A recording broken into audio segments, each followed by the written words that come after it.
It never runs out of steam necessarily, but after an hour, like I said, it does become quite challenging.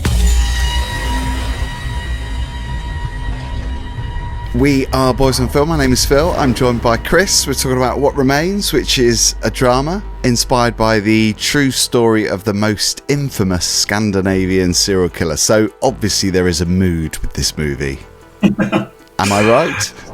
There's a mood. Well, I think partly because of the subject matter, but also partly because it's Scandi overdrive, isn't it? It's like you couldn't be more Scandi if you tried to make a Scandi film. You've got all of it. You've got like frosty conditions. You've got woods, trees, ominous feeling.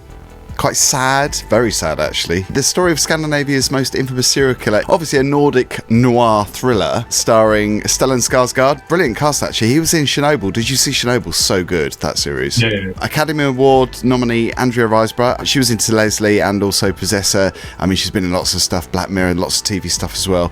Gustaf Skarsgård, he was in Vikings and Westworld. So, you know, a pretty stellar cast, which is quite promising, I think. Absolutely. I think that there's a lot to like about this film. I mean, as you say, as much as it's kind of very dark in all sorts of ways, the mood is very dark, the subject matter is very dark.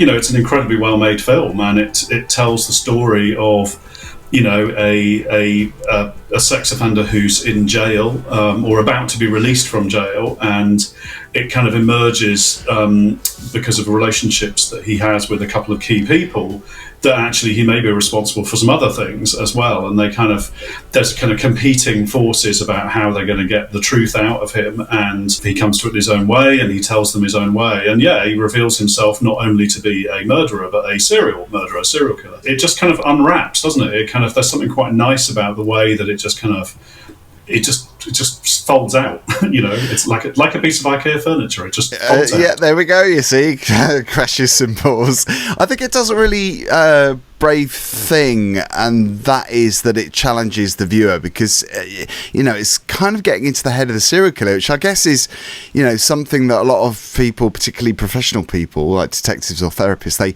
they dream of doing that, because that's like the real goal, isn't it, professionally for them, is that they need to unlock the mystery.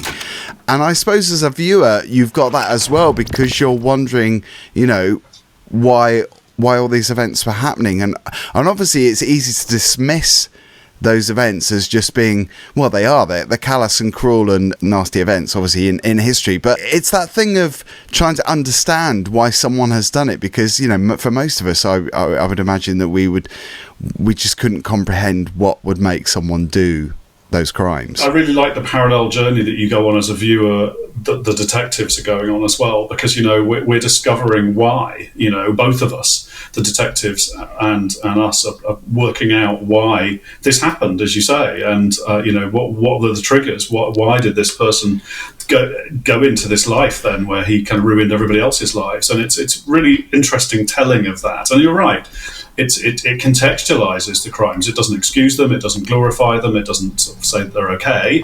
It just gives you some reasons why these kind of things have happened in this case, you know, and that's actually really interesting.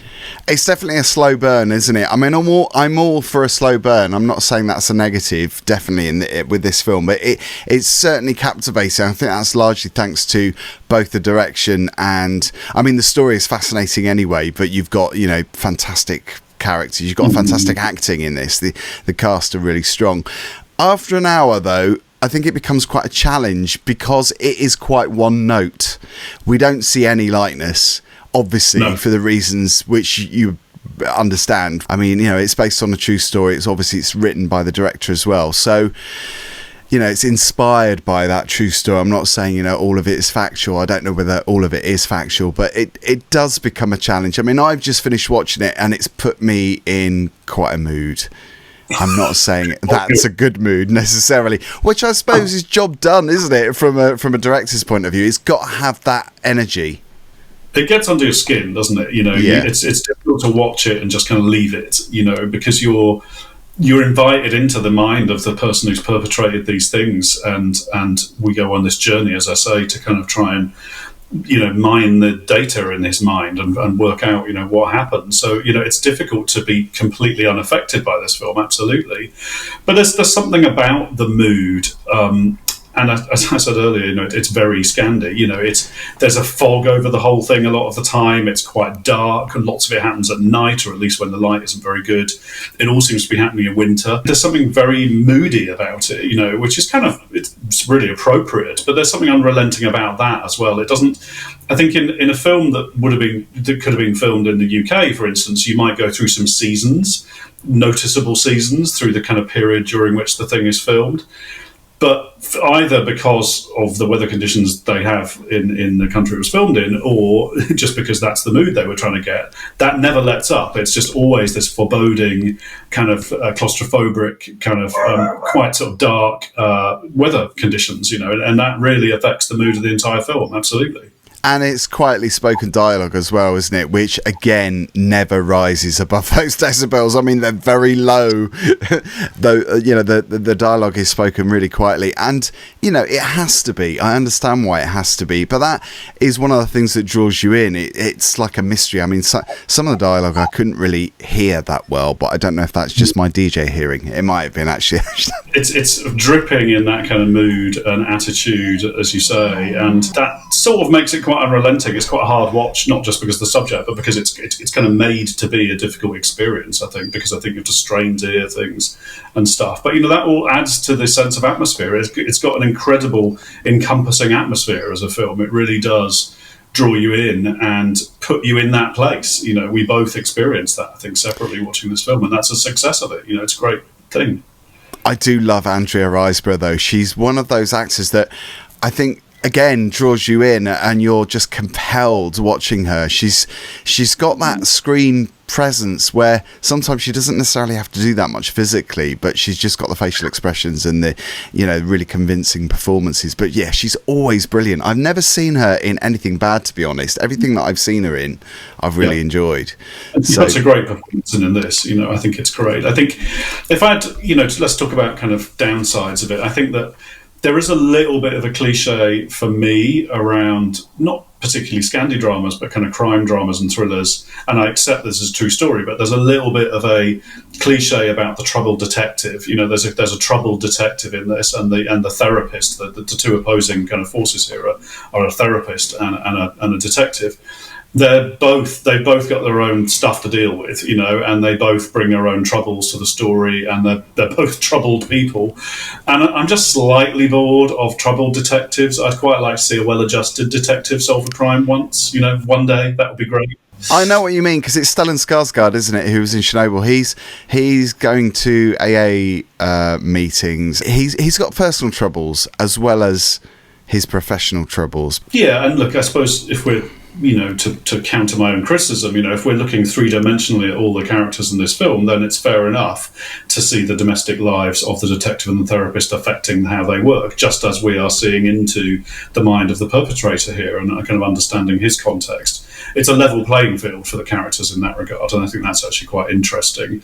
But yeah, it's just a little boring watching like a trouble, and I was like, oh, really? Not another alcohol? I do think in this case it's not intrusive, because we're getting to see the humanness of everybody in this film. Nobody is just doing their job, and we don't get to see another side of them. You get to see all of that from everybody, and that's one reason why you get quite drawn in, I think, because you're sort of hanging out with these people almost. You get to know them. That's kind of important thing for me.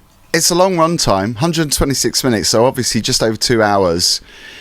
I mean, it never runs out of steam necessarily, but after an hour, like I said, it does become quite challenging.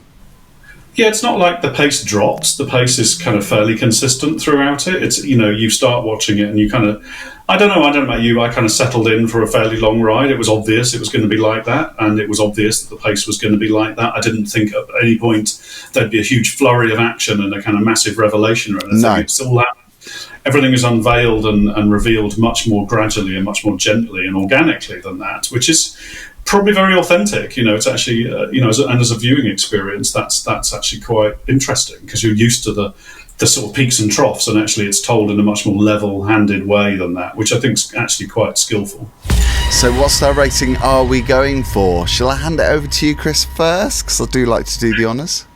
You always hand it over to me first. I made you do it first last week, and you hated it.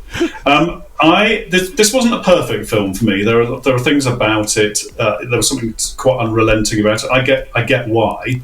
It's just as a viewer, you do want a little bit more colour. Quite literally, I think, in a film. So I'm going to go 4 out of 5 for this. It's a great, solid film. It's a really good film. I'd watch it again. It's a good film. It's just not perfect. Yeah, I'm going lower. I'm going 3, but I think technically there are all the merits there for a 4-star, but I think it's just because it did test me after a while. And I'm not saying that's a bad thing for the filmmakers. It's not a bad film. It's just for my preference, it just became a bit of a slog. But I think that's just down to the power of it and down to the nature of the story. It was tough. So I'm guessing it's not a film for everyone. I mean, I normally love films like that, but maybe it was just the mood I was in. It could be down to that. So I'm not necessarily saying it's a fault of the filmmaker. I think it's a powerful piece of cinema, definitely. Yeah, I struggle with the notion. We very often say, I wish that film was half an hour shorter, or 20 minutes shorter, or 50 minutes shorter. I wish this film had been shorter, but actually I can't really fault the pace of it, and I wouldn't want to cut anything out. I don't think that those are the problems. It is a slog, but I think we had slightly different experiences. I think in that I resigned myself to that slog quite early. I kind of knew what I was in for, and I was like, okay, well, I'm just going to sit with this for 2 hours, and maybe you were just in a frustrated, fidgety mood. I might have been. That's likely, to be honest. You know me, you know what I'm like. Well, yes, but then again, we were watching another film the other day separately, and I was texting you all the way through it, going saying how bored I was. So, it happens to me too. It wasn't just... Yeah, I never got bored. I never texted you. Or did I? Actually, I might have done. No, I didn't. No, you didn't. To be fair, you didn't. So it's called What Remains. It's out in cinemas on the 5th of July. Let us know if you're going to see it. Leave a comment down below. Don't forget to subscribe. See you on the next one, Chris. See you later.